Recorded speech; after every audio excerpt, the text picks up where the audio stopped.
Moscow is Russian mounting in the Central African. African Republic, where Russian officials are pushing to sideline the Wagner mercenary group in favour of a new Kremlin-controlled paramilitary force, the Afrika Korps.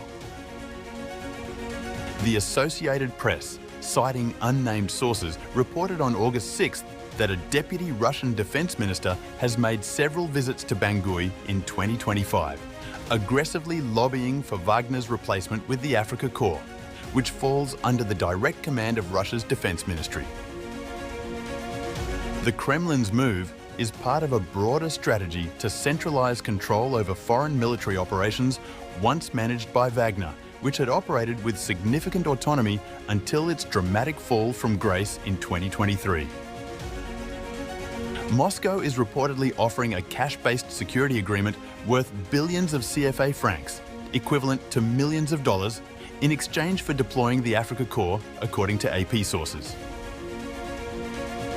The demand breaks from Wagner's previous arrangement, under which military support was exchanged for access to natural resources such as gold, uranium and iron ore, a model that Kyiv officials are seeking to preserve.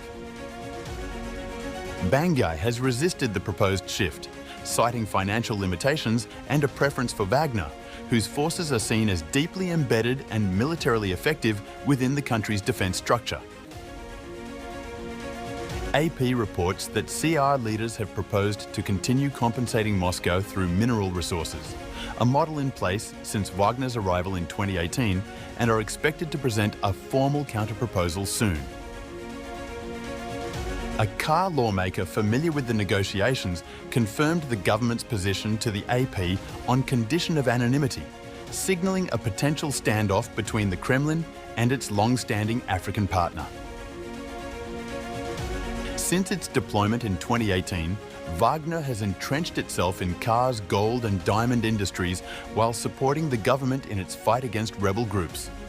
Its presence, however, has drawn repeated accusations of war crimes and extrajudicial killings by human rights organisations. Wagner's power began to unravel after the death of its founder, Yevgeny Prigozhin, who died in a suspicious plane crash in August 2023, just 2 months after a failed rebellion against the Kremlin. In the aftermath, Moscow moved quickly to dismantle Wagner's autonomy. Several former commanders were absorbed into the Russian Defense Ministry or affiliated forces such as the Chechen-led Akhmat unit, while Wagner's role in Ukraine dwindled.